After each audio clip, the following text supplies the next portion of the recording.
When I learned I was pregnant again, I had 3 young sons and was done with baby making. I'd been pregnant or breastfeeding for 12 years, had become an expert on cloth diapers, non-toxic home building, organic baby food, rice cakes, barley malt food co-ops, and preschools. And I had begun peering out the window of motherhood, which I adored, to see what might come next. At 41, with a new home and a husband whose income had crashed as suddenly as the Hamptons real estate market, we were in no shape to expand our family. The midwives came through a snowstorm. I groaned and struggled for hours, convinced that there was no way I could birth this baby, and perhaps to some degree I felt afraid to. In the tub, out of the tub, on all fours, on my side, in the chair, nothing worked. And I ordered everyone out because I was done and I was not having this baby. At 12:30 a.m. on January 17th, my gut-wrenching groan had everyone running up the stairs and my kids flying out of their beds into my bedroom, and everyone stared at the perfect 10.5-pound baby I had just pushed out, and I was the most stunned of all. Baby Gregory, his 3 brothers, his dad, and I slid into bed with my tears of joy and gratitude. I fell madly in love at first sight. Lots of changes came in the next 2 years. We moved from Long Island to more affordable Raleigh. I was full of hope and found myself nuzzling into Gregory's sweet bald head, saying, "I'm so glad you're here. I love you so much. I'm so glad you're mine." 2 years later, we were all invited to an event back in Southampton. My husband, Shep, did not want to go. I did. I pushed. He gave in. Gregory was cranky on long trips, so we agreed that I would fly with him while Shep and the 3 boys would drive.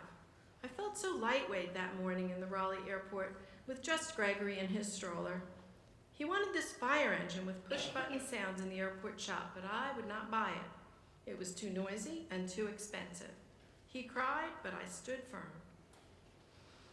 After we arrived, my oldest son, Nicholas, went to see a friend, while Shep, Peter, Oliver, Gregory, and I went to see Anne and George. I had despised Anne's abusive husband, George, for years, but I wanted to see her. Their kids and ours wandered in and out, switching from computers to shooting baskets. Gregory roamed about following the big kids. I sat with Anne while she nursed her new baby, and Gregory imitated by climbing into my lap and nursing, and then resumed his roaming. Shep was in the kitchen talking to Anne's mother, where he could see Gregory going in and out. Suddenly he called out to me, "Where's Gregory?" "He's playing with the ball outside with Oliver," I answered. "No, I don't see him," Shep said. The rest is, as they say, history, but it is of the most catastrophic and chaotic sort. There were screams, there was running, there was the plowing through the wooden fence at the pool outside to pull out a floating yellow sweatsuit with red shoes and a lifeless body. Shep laid Gregory on the grass and started CPR. Pale blood trickled out of his nose, and I was screaming, "Get the fucking water out of his lungs, get it out, get it out." I was kneeling on the grass screaming, "God, God, help, help, someone help, and get the water out." The sirens blared. The stretcher came. I was wailing from the bottom of my soul, a sound that only a wild mama animal could make. They held me back from climbing into the ambulance with my child. I lost my mind, clawing at everyone around me, but they took off without me as Shep jumped into the front seat. I got in the car with George, the man I'd hated for so long, now realizing that he had left the back gate to his pool open where Gregory had found his way in. We raced behind the ambulance. Suddenly on the highway, the ambulance stopped, and I began screaming, "He's dead, he's dead, I know he's dead." George said, "Stop it. Where's that God of yours you say you believe in?" "Gone," I said. I later learned that Gregory's heart had stopped when the ambulance stopped. The ambulance sped ahead, and we followed. When we got to the local hospital, medical teams swarmed into the ER. Shep and I paced in the hallway. After an hour spent in torment, we were told that they had gotten a heartbeat. I was encouraged, but Shep kept saying, "It has taken too long." The helicopter arrived to transport him to a trauma hospital. Again, I ran out to go with my baby, but the downdraft shoved me flat against the wall, and off went my heart and soul into that helicopter with my darling boy, leaving me, whatever was to be left of me, down on the ground. I remember that helicopter nurse saying, "Come on, little man." We sped to Stony Brook, and I could see Gregory's head moving, but then I realized life support was in place. He lay there, naked and still. I placed my head on his sweet belly and begged, "Come to me, my baby. Come to your mama. Please, Gregory, please come now." The medical staff made every effort, but their dark, gloomy, terrified eyes never met mine. At 2 a.m., Dr. Parker asked us to come with her. I knew she was about to explain the length of recovery and what we could expect. She brought us into this room where there were 3 pieces of cold, congealed pizza in a box abandoned by the night staff. And then Dr. Parker began to cry. I stared and knew for sure that I was in a movie, and this was not happening. "Bring your children here as soon as you can. Bring them to say goodbye to their brother," she said. "He will likely not make it to morning." I could not speak. I could not blink. Most of all, I could not breathe. Little Oliver, 7, curled himself into a ball and said, "Someone take me home. I do not want to see this. I do not want to be here." He was taken away. Peter, 11, screamed in the hallway, "Do something, Mommy. Make them do something." My mommy omnipotence was gone. The chaplain placed a crucifix next to Gregory's head. Nicholas and Peter sat next to us, each holding their brother's hands, as we watched the vital signs on the monitor go down until they flatlined. I gasped and begged some more, to no avail. The nurse placed him into our arms.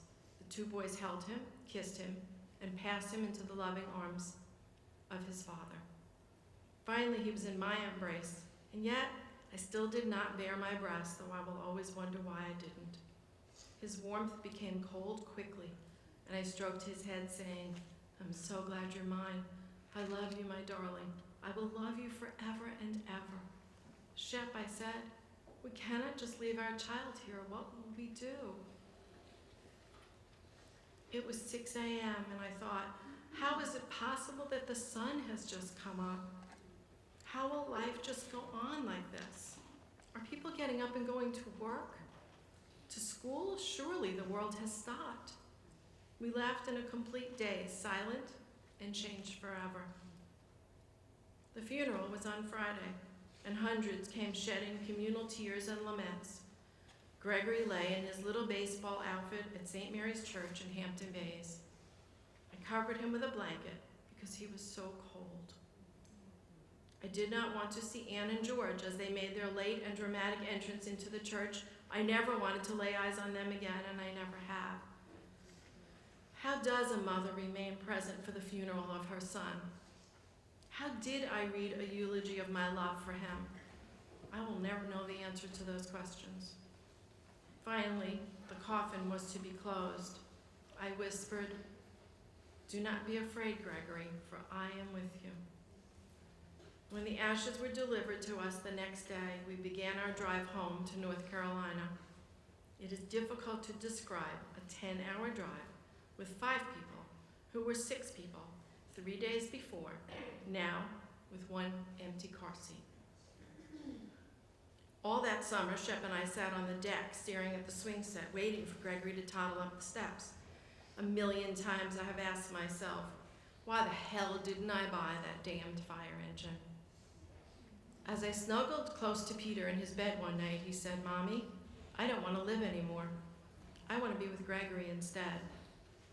Horrified yet empathetic, I hid every knife, razor, and prescription in my car and got him to a therapist. But secretly, I was hiding a copy of Final Exit under my bed, trying to choose how I would exit. Sometimes I would close my eyes and beg God to hold me and rock me like a loving mother. But quite frankly, God was 1,000,000 miles away from me at the time. I mean, really, who could believe in a God careless enough to allow a 2-year-old to fall into a swimming pool?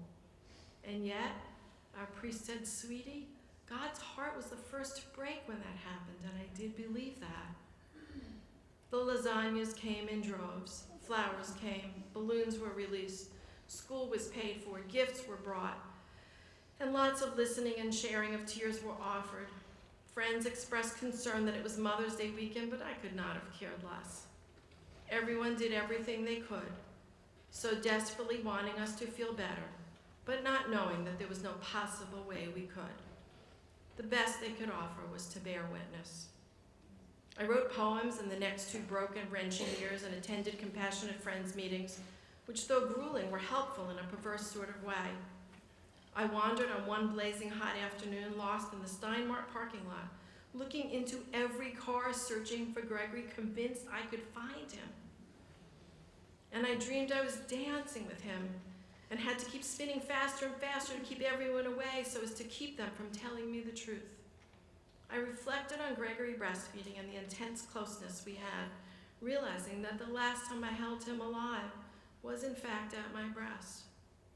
I got it in my head that all babies should have that same gift and that perhaps I could be the one to help them. I was a volunteer LTYM League leader, so I began preparing for the lactation consultant boards, yet I found myself unable to study. Hours would pass and I would still be staring at the same brass diagram. It seemed impossible, but I took the 8-hour exam just the same. Amazingly, I passed. I also yearned to have another baby, feeling that this would bring light into the complete darkness of the 5 lives left behind. When I asked my doctor about this, she said, "Oh, honey, no, you'd be at risk for severe postpartum depression."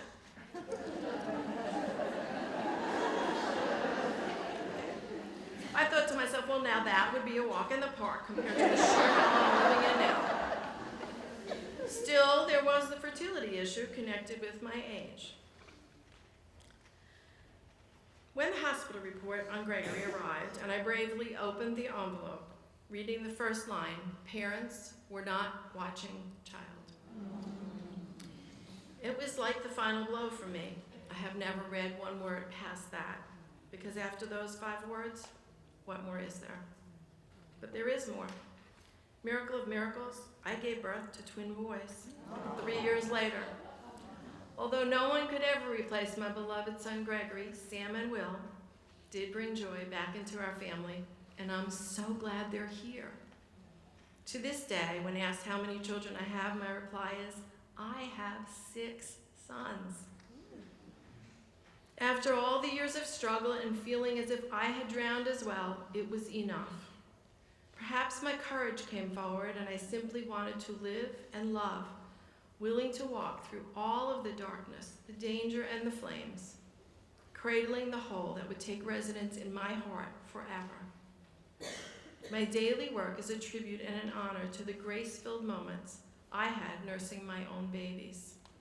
As a board-certified lactation consultant for almost 20 years, I feel blessed and privileged to hold and behold each baby I meet. Unbeknownst to them or their parents, I whisper silently as I weigh them. Live and love well. Be special. You are loved, and I'm so glad you're